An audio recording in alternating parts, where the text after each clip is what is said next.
Hi guys, known classes में आपका स्वागत है। I am Novan and you are going to learn English with Novan by grammar translation method. जैसा कि मैंने आपको पहले ही बताया था कि ग्रामर ट्रांसलेशन मेथड एक ऐसा मेथड है जिसमें इंग्लिश को मदर टंग में मीन्स मातृभाषा में ट्रांसलेट करके पढ़ा जाता है। अगर आप प्राइमरी स्टेज पे हैं तो ये मेथड आपके लिए बहुत ही इफेक्टिव रहने वाला है फ्रेंड्स। आज हम जो टॉपिक शुरू करने वाले हैं वो है basic of English grammar. English grammar का बेसिक क्या है? अगर आप इंग्लिश को लर्न करना शुरू कर रहे हैं तो आपको क्या क्या बेसिक बातें आपको पता होनी चाहिए ग्रामर से रिलेटेड, जिससे कि आप सेंटेंस को बिल्ड कर सकें आसानी से। ओके फ्रेंड्स, पहला जो सेंटेंस स्ट्रक्चर में जो पॉइंट आता है, जैसे अपन सेंटेंस स्ट्रक्चर बनाते हैं उसमें पहला जो पॉइंट आता है वो होता है सब्जेक्ट। आपको पता होना चाहिए कि सब्जेक्ट क्या है। ओके फ्रेंड्स, सब्जेक्ट कोई ऐसा व्यक्ति या ऐसी वस्तु हो सकती है जिसको सेंटेंस में डिस्कस किया जाता है। ओके, सब्जेक्ट कोई ऐसा व्यक्ति या वस्तु हो सकती है जिसको कि सेंटेंस में डिस्कस किया जाता है। ओके फ्रेंड्स, तो वो आपका सब्जेक्ट कहलाता है। अब सब्जेक्ट की का एक मीनिंग और होता है जो होता है विषय, जो आपको पता है ऑलरेडी आई थिंक। एक सब्जेक्ट का मीनिंग होता है फ्रेंड्स, जो किसी कॉम्पिटिटिव एग्जाम में पूछा गया था, जो मुझे दिखा तो मैंने यहाँ पे लिख दिया। एक सब्जेक्ट का मीनिंग होता है a person who belongs to a particular country, specially one with a king और क्वीन। एक व्यक्ति जो किसी पर्टिकुलर कंट्री को बिलोंग करता है और वो पर्टिकुलरली किसी किंग या क्वीन के द्वारा रूल की जा रही हो, तो उस व्यक्ति को या उसको नागरिक या प्रजा कहते हैं। ठीक है फ्रेंड्स, तो ऐसा कोई व्यक्ति जो किसी पर्टिकुलर कंट्री को बिलोंग करता है उसको भी सब्जेक्ट कहते हैं। तो आपको ध्यान रखना है फ्रेंड्स, ये अच्छा वन वर्ड में आ सकता है कहीं आपके। ये एक जो इम्पोर्टेंट चीज़ है, आपको सब्जेक्ट ज़्यादातर टीचर इसको डूअर से ही बताते हैं। ज़्यादातर टीचर्स क्या होते हैं, सब्जेक्ट को डूअर से ही बताते हैं। डूअर का मतलब होता है कर्ता, मतलब काम को करने वाला, किसी भी काम को करने वाला। ये डेफिनेशन बिल्कुल ठीक है, मगर ये आधी है। ओके फ्रेंड्स, एक और चीज़ है जो आपका सब्जेक्ट बनता है, वो होता है रिसीवर। तो सब्जेक्ट आपके डूअर भी हो सकता है और रिसीवर भी हो सकता है। डूअर क्या होता है? जो काम को करता है। रिसीवर क्या होता है? डूअर के द्वारा जिस पर काम किया जाता है। डूअर के द्वारा जिस पर काम किया जाता है वो कहलाता है आपका रिसीवर। और डूअर क्या होता है? जो किसी भी काम को करता है। तो सब्जेक्ट आपका डूअर भी हो सकता है और रिसीवर भी हो सकता है। ध्यान से सुनना फ्रेंड्स, सब्जेक्ट आपका डूअर भी हो सकता है और रिसीवर भी हो सकता है। तो कब तो सब्जेक्ट डूअर बनेगा, मतलब काम करने वाला बनेगा, और कब सब्जेक्ट रिसीवर बनेगा, मतलब जिस पर डूअर काम करता है, तो वो आपको पता चलेगा फ्रेंड्स एक्टिव वॉइस और पैसिव वॉइस की अगर आपको नॉलेज है तो। अगर आपको पता है कि एक्टिव वॉइस और पैसिव वॉइस में क्या डिफरेंस है, एक्टिव वॉइस और पैसिव वॉइस को कैसे पहचानते हैं, तो आपको डूअर और रिसीवर का मतलब समझ में आ जाएगा। ठीक है, मैं आपको अभी हल्का सा हिंट दे रहा हूँ कि एक्टिव वॉइस और पैसिव वॉइस में क्या डिफरेंस है और उसको कैसे पहचानना है। ओके फ्रेंड्स, एक्टिव वॉइस और पैसिव वॉइस को कैसे पहचाना है? कोई सेंटेंस आपको दिया है, वो एक्टिव वॉइस में या पैसिव वॉइस में। कोई सेंटेंस जो आपको दिया गया है उसको आप कैसे पहचानोगे कि वो एक्टिव वॉइस में है या पैसिव वॉइस में। बहुत इजी है फ्रेंड्स। अगर कोई सेंटेंस पैसिव वॉइस में है, अगर कोई सेंटेंस पैसिव वॉइस में है, तो उस सेंटेंस में is am are, was were, been plus verb की थर्ड फॉर्म, ये दोनों चीज़ें आ रही होगी फ्रेंड्स। ध्यान से सुनना, अगर कोई सेंटेंस पैसिव वॉइस में है तो उस सेंटेंस में is am are, was were, been plus verb की थर्ड फॉर्म, ये दोनों चीज़ें आ रही होगी। अगर इनमें से एक चीज़ भी मिसिंग है, मतलब is am are, was were, been plus verb की थर्ड फॉर्म में से कुछ भी मिसिंग है, इसका मतलब वो सेंटेंस एक्टिव वॉइस में चला जाएगा। और अगर दोनों चीज़ें हैं, इसका मतलब सेंटेंस पैसिव वॉइस में है। ध्यान से सुनना फ्रेंड्स अगेन, अगर कोई सेंटेंस पैसिव वॉइस में है तो उसमें is am are, was were, been plus verb की थर्ड फॉर्म होनी चाहिए। ठीक है, अगर ये दोनों चीज़ें उसमें आ रही है किसी सेंटेंस में, इसका मतलब सेंटेंस पैसिव वॉइस में है, और अगर नहीं आ रही है तो वो सेंटेंस एक्टिव वॉइस में। ओके फ्रेंड्स, आई होप आपको समझ में आएगा कि एक्टिव वॉइस और पैसिव वॉइस में क्या डिफरेंस है। अब एक्टिव वॉइस का जो सब्जेक्ट होता है ना फ्रेंड्स, वो होता है डूअर। एक्टिव वॉइस का सब्जेक्ट होता है डूअर, मतलब किसी भी काम को करने वाला। एक्टिव वॉइस का सब्जेक्ट कौन होता है? डूअर। ध्यान से सुनना, अगर कोई सेंटेंस एक्टिव वॉइस में है तो उसका सब्जेक्ट होता है डूअर, किसी भी काम को करने वाला। और अगर सेंटेंस पैसिव वॉइस में है तो उसका मतलब होता है, उसका सब्जेक्ट होता है रिसीवर, किसी भी काम को सब्जेक्ट के द्वारा जिस पर काम किया जाता है। ओके फ्रेंड्स, पहला तो ये है कि एक्टिव वॉइस और पैसिव वॉइस को कैसे पहचानोगे आप। अगर कोई सेंटेंस पैसिव वॉइस में है, अगर कोई सेंटेंस पैसिव वॉइस में है तो उसमें इज़ेमार वाज़ वर्ब बीन के साथ, उसमें इज़ेमार वाज़ वर्ब बीन के साथ वर्ब की थर्ड फॉर्म आ रही होगी फ्रेंड्स। अगर ये कंडीशन फॉलो हो रही है इसका मतलब ये है कि वो सेंटेंस आपका पैसिव वॉइस में है। और पैसिव वॉइस का जो सब्जेक्ट बनता है वो बनता है रिसीवर, जिस पर काम किया जाता है। और एक्टिव वॉइस का सब्जेक्ट कौन बनता है, डूअर, जो काम करता है। ओके फ्रेंड्स, तो सब्जेक्ट आपका डूअर भी हो सकता है और रिसीवर भी हो सकता है। अगर सेंटेंस एक्टिव वॉइस में है तो सब्जेक्ट आपका डूअर होगा, और अगर सेंटेंस पैसिव वॉइस में है तो सब्जेक्ट आपका रिसीवर होगा। ओके फ्रेंड्स, चलते हैं अपना एग्जाम्पल की तरफ। पहला एग्जाम्पल है Rahul pledge cricket. Rahul pledge cricket. अब राहुल प्लेज, प्ले वर्ब की फर्स्ट फॉर्म है फ्रेंड, उसमें एस लगा हुआ है। इसमें बी की फॉर्म नहीं आ रही है, मतलब इज़ेमार वाज़ वर्ब बीन में से कुछ नहीं आ रहा है, और वर्ब की थर्ड फॉर्म भी नहीं आ रही है।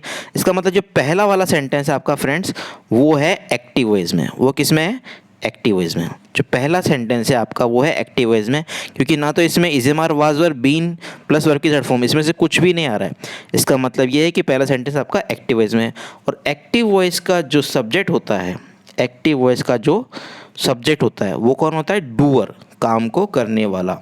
तो राहुल प्लेज क्रिकेट, तो राहुल प्लेज क्रिकेट का मतलब है कि राहुल क्रिकेट खेलता है। तो क्रिकेट खेलने का काम कौन कर रहा है, इसका डूअर कौन है फ्रेंड्स, तो वो है राहुल। तो एक्टिव वॉइस का सब्जेक्ट कौन होता है, डूअर, किसी भी काम को करने वाला। ओके फ्रेंड्स, सेकंड एग्जांपल पे चलते हैं। Cricket is played by Rahul. Cricket is played by Rahul. अब पहला दूसरे सेंटेंस में आपका जो सब्जेक्ट है वो है क्रिकेट। दूसरे सेंटेंस में सब्जेक्ट कौन है आपका, क्रिकेट। अब क्रिकेट किसी भी काम को करने का डूअर हो सकता है क्या, आप सोचो। क्रिकेट खुद से कुछ काम कर सकता है क्या, कभी नहीं कर पाएगा। ठीक है, तो इसका मतलब ये सेंटेंस जो है ना आपका वो पैसिव वॉइस में आना चाहिए। इस सेंटेंस की रिक्वायरमेंट किस में होगी, पैसिव वॉइस में होगी। आप इसको देखो, ये बी की फॉर्म आ रही है, इसमें इज़ेमार वाज़ वर्ब आ रहा है इसमें, प्लस वर्ब की थर्ड फॉर्म आ रही है, प्लेड वर्ब की थर्ड फॉर्म है, इज़ेमार वाज़ वर्ब भी आ रहा है और वर्ब की थर्ड फॉर्म भी आ रही है। इसका मतलब ये जो सेकंड सेंटेंस है आपका वो किस में चला जाएगा, पैसिव वॉइस में चला जाएगा। वो किस में चला जाएगा फ्रेंड्स, पैसिव वॉइस में। और पैसिव वॉइस का जो सब्जेक्ट होता है वो कौन होता है, रिसीवर, जिस पर काम किया जाता है। Cricket is played by Rahul. Cricket is played by Rahul. Cricket किसके द्वारा खेला जाता है, राहुल के द्वारा खेला जाता है। ओके फ्रेंड्स, आई होप आपको समझ में आ रहा होगा। थर्ड एग्जांपल पे चलते हैं। He killed her. He killed her. ही आपका सब्जेक्ट है। आपको देखना है कि सेंटेंस एक्टिव वॉइस में है या पैसिव वॉइस में है। ही किल्ड हर, क्या इसमें बी की फॉर्म आ रही है फ्रेंड्स, इज़ेमार वाज़ वर्ब बीन में से कुछ आ रहा है और उसके साथ में वर्ब की थर्ड फॉर्म आ रही है, नहीं आ रही है। इसका मतलब ये सेंटेंस आपका एक्टिव वॉइस में है। किसमें सेंटेंस आपका एक्टिव वॉइस में। और एक्टिव वॉइस का जो सब्जेक्ट होता है वो कौन होता है, डूअर। एक्टिव वॉइस का सब्जेक्ट कौन होता है, डूअर, किसी भी काम को करने वाला। तो ही किल्ड हर, ही कोई मेल व्यक्ति है, ही मेल के लिए आता है आपको पता है। ही किल्ड हर, उसने किसी को मार दिया, किसी महिला को मार दिया। ओके फ्रेंड्स, नेक्स्ट एग्जाम्पल पे चलते हैं। She was killed by him. She was killed by him. She subject है आपका, वॉज आ रहा है इसमें, वर्ब की थर्ड फॉर्म भी आ रही है। इसका मतलब सेंटेंस किस में चला गया फ्रेंड्स, पैसिव वॉइस में चला गया। किस में चला गया, पैसिव वॉइस में।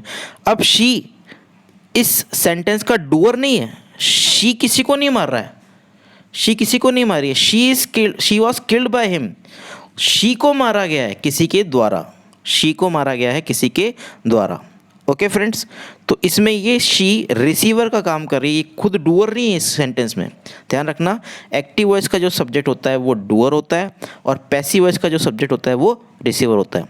डूअर का मतलब काम को करने वाला और रिसीवर का मतलब होता है जिस पर काम किया जाता है। तो पैसिव वॉइस का सब्जेक्ट कौन बनता है फ्रेंड्स, रिसीवर बनता है। ओके फ्रेंड्स, आई होप आपको एक्टिव वॉइस पैसिव वॉइस में डिफरेंस समझ में आया होगा।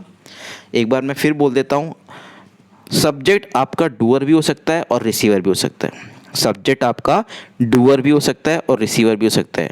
डूअर कब बनेगा सब्जेक्ट आपका, जब आपका सेंटेंस एक्टिव वॉइस में होगा, और रिसीवर कब बनेगा सब्जेक्ट आपका, जब आपका सेंटेंस पैसिव वॉइस में होगा। ओके फ्रेंड्स, और एक्टिव वॉइस पैसिव वॉइस कैसे पहचानते हैं, बहुत ईजी, मैंने बताया आपको। अगर कोई सेंटेंस पैसिव वॉइस में है तो उसमें is am are was verb been plus verb की थर्ड फॉर्म, ये दोनों चीज़ें आनी चाहिए। अगर इन दोनों में से एक भी मिसिंग है, इसका मतलब सेंटेंस एक्टिव वॉइस में चला जाएगा।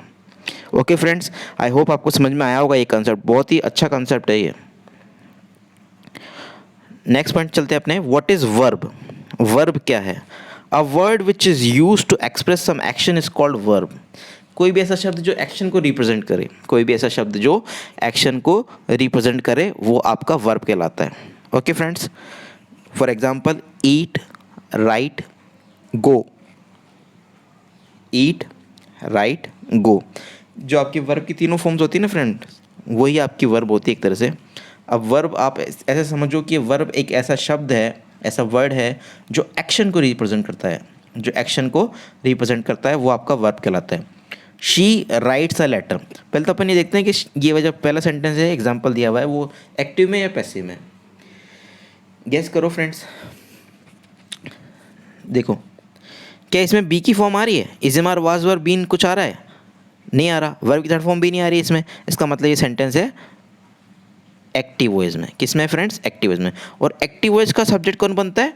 डूअर बनता है। एक्टिव वॉइस का सब्जेक्ट कौन बनता है? डूअर बनता है, जो किसी भी काम को करता है। तो she writes a letter, she writes a letter, उसने एक पत्र लिखा। तो पत्र लिखने का काम कौन कर रहा है? शी कर रही है। तो शी इस सेंटेंस का डूअर है। ओके फ्रेंड्स, नेक्स्ट एग्जाम्पल पे चलते हैं आपके। He went to Jaipur, he went to Jaipur. अब ये सेंटेंस आप देखो फ्रेंड्स, मुझे बताओ कि ये किस में होना चाहिए? हाँ, बिल्कुल सही है, एक्टिव वॉइस में ही होगा फ्रेंड्स। किस में होगा ये?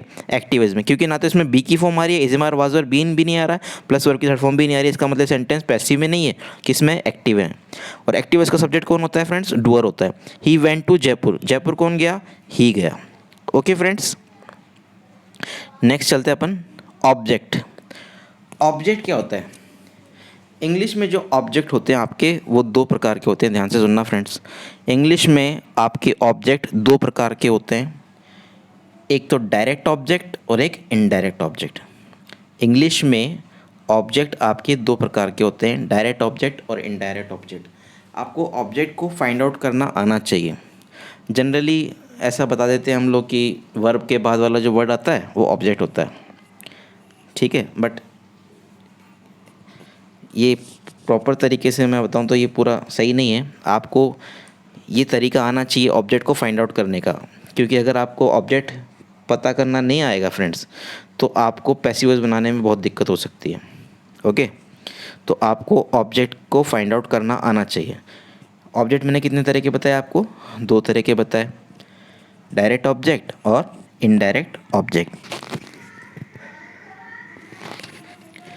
डायरेक्ट ऑब्जेक्ट क्या होता है friends? Reply off what from verb. जब अपन वर्ब से क्वेश्चन पूछें, व्हाट से, ठीक है, हम वर्ब से कोई सवाल पूछते हैं और उसका व्हाट का आंसर निकलना चाहिए, और अगर वो उसका व्हाट का आंसर निकलता है तो इसका मतलब वो है डायरेक्ट ऑब्जेक्ट। इनडायरेक्ट ऑब्जेक्ट क्या कहलाता है? अगर हम वर्ब से क्वेश्चन पूछें और उसका आंसर टू हुम से निकले, तो वो कहलाता है आपका indirect object. Okay friends, she plays football, she plays football. She आपका सब्जेक्ट बन गया, प्लेज वर्ब है, ठीक है, फुटबॉल आपका ऑब्जेक्ट है। अब कैसे अपन इसको फाइंड आउट करेंगे, देखना। She plays what, she plays what. अब व्हाट का रिप्लाई आ रहा है, तो मतलब वो क्या बनेगा? नेक्स्ट वर्ड आपका object. She plays what? She plays football, she plays football. तो फुटबॉल फ्रेंड्स आपका क्या बन जाएगा? ऑब्जेक्ट बन जाएगा। फुटबॉल क्या बन जाएगा आपका? ऑब्जेक्ट बन जाएगा। Okay friends, I wrote a letter, I wrote a letter. I wrote what? I wrote what. तो रॉट वर्ब से अपन व्हाट का रिप्लाई ले रहे हैं, रॉट वर्ब से अपन किसका रिप्लाई ले रहे हैं?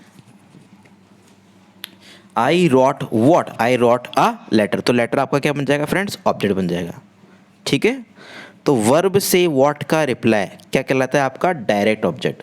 वर्ब से वॉट का रिप्लाई आपका कहलाता है डायरेक्ट ऑब्जेक्ट, और वर्ब से टू हुम का रिप्लाई आपका कहलाता है इनडायरेक्ट ऑब्जेक्ट।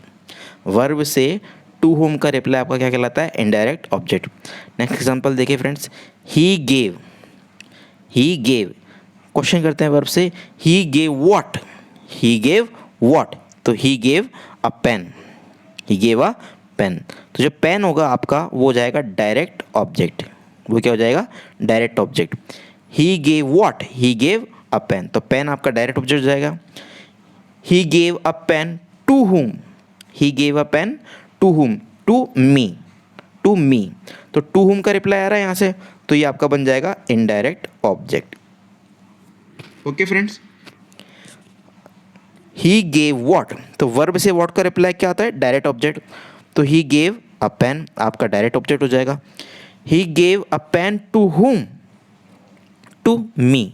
तो ये आपका आ जाएगा इनडायरेक्ट ऑब्जेक्ट। तो वर्ब से वॉट का रिप्लाई डायरेक्ट ऑब्जेक्ट, वर्ब से टू हुम का रिप्लाई इनडायरेक्ट ऑब्जेक्ट। आपको ऑब्जेक्ट को इसी तरीके से फाइंड आउट करना पड़ेगा फ्रेंड्स। आपको ये तरीका ही फॉलो करना चाहिए इंग्लिश में, ओके, ताकि आपको बाद में ऑब्जेक्ट फाइंड आउट करने में प्रॉब्लम नहीं हो। ओके फ्रेंड्स, चलते अपने नेक्स्ट स्लाइड पे। ये बहुत बेसिक है, आपको आना चाहिए। मुझे लगता है कि आपको पता होगा कि आई का मतलब मैं होता है, वी का मतलब हम होता है, यू का मतलब तुम होता है, ही और शी दोनों का मतलब वह होता है। Okay friends. इट का मतलब भी यह वह होता है, वो निर्जीव वस्तु जानवरों के लिए लगाया जाता है। दे का मतलब होता है वे। अब जो मैंने लेफ़्ट साइड में है जो सब्जेक्ट लिखा है ऊपर, वो सारे के सारे सब्जेक्ट बनने का ही काम करते हैं। Okay friends. और जो ऑब्जेक्ट हैं वो सारे के सारे ऑब्जेक्ट बनने का ही काम करते हैं। आपको इसको ऐसे ही याद रखना है, जैसे आई सब्जेक्ट हो गया और मी इसका ऑब्जेक्ट हो गया। अगर मैं आपसे पूछता हूँ कि आई का ऑब्जेक्ट क्या है, तो आपको याद होना चाहिए फ्रेंड्स कि आई का ऑब्जेक्ट क्या होता है? मी। और अगर मैं आपसे पूछता हूँ कि मी का सब्जेक्ट क्या है, तो आपको याद होना चाहिए आई। ऐसे ही फ्रेंड्स वी का ऑब्जेक्ट अगर मैं आपसे पूछूं तो वो क्या हो जाएगा? अस। वी का ऑब्जेक्ट क्या हो जाएगा? अस। और मैं आपसे पूछूं कि अस का सब्जेक्ट क्या होता है, तो वो क्या बनेगा फ्रेंड्स? वी। ऐसे ही यू का यू ही रहता है फ्रेंड्स, इसका सब्जेक्ट भी यही रहेगा और ऑब्जेक्ट भी रहेगा, तो इसको तो कोई दिक्कत है नहीं आपको याद करने में। ऐसे ही का ऑब्जेक्ट बनता है हिम। ही का ऑब्जेक्ट क्या बनता है? हिम। ही का ऑब्जेक्ट क्या बनता है फ्रेंड्स? हिम। और हिम का सब्जेक्ट क्या बन जाएगा? ही। हिम का सब्जेक्ट क्या बन जाएगा? ही। ऐसे ही शी का ऑब्जेक्ट बनता है हर, और हर का ऑब्जेक्ट क्या बन जाएगा? सॉरी, शी का ऑब्जेक्ट बनता है हर और हर का सब्जेक्ट क्या बन जाएगा? शी। तो ये आपको याद करना पड़ेगा फ्रेंड्स। ओके, नेक्स्ट चलते हैं आगे पॉइंट पे अपने। इट का ऑब्जेक्ट फ्रेंड्स इट ही रहता है। इट का क्या रहता है? ऑब्जेक्ट इट ही रहता है। ऐसे ही दे का बन जाएगा देम। दे का क्या बन जाएगा फ्रेंड्स? देम। दे का बन जाएगा देम। अगर मैं आपको बोलूं कि दे का ऑब्जेक्ट क्या होता है, तो आपको याद रखना पड़ेगा देम। अगर मैं आपसे पूछूं कि देम का सब्जेक्ट क्या होता है, तो आपको याद रखना पड़ेगा दे। ओके फ्रेंड्स, अब चलते हैं अपन पर्सन्स पे। इंग्लिश में 3 तरह के पर्सन हो गए आपके पास में, first person, second person, third person. First person, second person, third person. अगर कोई आपसे पूछता है कि फर्स्ट पर्सन क्या है, तो आप याद रखना आई और वी से। अभी के लिए इतना ही ध्यान रखो, आगे भी हो रहा है मगर अभी इतना ही ध्यान रखो। आई और वी क्या होगा आपका? First person. यू क्या होगा? Second person. ध्यान से सुनो फ्रेंड्स, फर्स्ट पर्सन क्या होता है? आई और वी। सेकंड पर्सन क्या है? यू। और थर्ड पर्सन इनके अलावा जो भी बच रहा है, ही, शी, इट, दे, ठीक है, इनके अलावा जो भी बच रहा है फर्स्ट और सेकंड के अलावा, वो सारे के सारे किस में काउंट होंगे? थर्ड पर्सन में काउंट होंगे। फर्स्ट पर्सन होता क्या है? फर्स्ट पर्सन होता है फ्रेंड्स स्पीकर। फर्स्ट पर्सन क्या होता है? स्पीकर। स्पीकर का मतलब होता है बोलने वाला। स्पीकर का मतलब क्या होता है? बोलने वाला। तो फर्स्ट पर्सन वो होता है जो बोलता है, ठीक है, जैसे अभी मैं बोल रहा हूँ, इसका मतलब मैं कौन सा पर्सन हूँ? फर्स्ट पर्सन हूँ। और सेकंड पर्सन होता है फ्रेंड्स लिसनर। सेकंड पर्सन होता है लिसनर, TNER। सेकंड पर्सन होता है लिसनर, सुनने वाला। तो फर्स्ट पर्सन होता है स्पीकर जो खुद बोलता है, सेकंड पर्सन होता है लिसनर जो सुनता है। जैसे मैं बोल रहा हूँ तो मैं फर्स्ट पर्सन, आप सुन रहे हो इसका मतलब आप second person.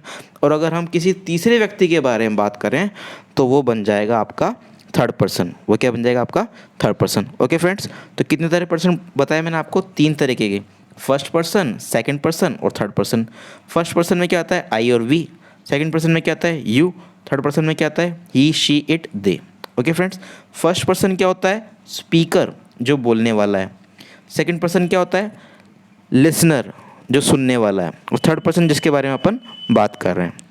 Okay friends, I hope आज का जो ये चैप्टर है, जो ये पॉइंट है, आपको समझ में आया होगा। ठीक है, ये बहुत ही बेसिक है और आपको इसी तरीके से जो जो मैंने पॉइंट बताए हैं उसको इसी तरीके से याद रखना आप लोग। ठीक है, ताकि आपको आगे कोई, अगर आप एक्टिव वॉइस पैसिव वॉइस करो या आगे इंग्लिश का कुछ भी रिलेटेड आप इससे कुछ भी काम करोगे ना, तो ये आपको बहुत ही इफेक्टिव रहेगा। डायरेक्ट इनडायरेक्टली ले लो भला इसे आप। ठीक है, active voice passive voice direct indirect आप कुछ भी आगे करोगे तो इसमें बहुत इफेक्टिव रहेगा। तो आपको सब्जेक्ट का ऑब्जेक्ट क्या होता है, ऑब्जेक्ट का सब्जेक्ट क्या होता है, इसको भी आपको याद रखना पड़ेगा। फर्स्ट पर्सन स्पीकर होता है, जैसा कि मैंने आपको बताया। सेकंड पर्सन लिसनर होता है। थर्ड पर्सन जिसके बारे में अपन बात कर रहे हैं। ओके फ्रेंड्स, तो आज का ये चैप्टर, ये जो लेसन है अपना, वो बहुत ही इंपॉर्टेंट है। इसको आप चाहो अगर एक बार में समझ में नहीं आए तो आप इसको 2 बार देखना फ्रेंड्स। ठीक है, आपको ज़रूर समझ में आ जाएगा। ओके फ्रेंड्स, तो आज के लिए इतना ही। मिलते हैं अपने नेक्स्ट वीडियो में। और इस चैनल को ज़रूर सब्सक्राइब करें, लाइक करें और कमेंट भी करें, भले ऐसे नेगेटिव ही हो। I will improve my self. Okay friends, चलिए मिलते हैं नेक्स्ट वीडियो में।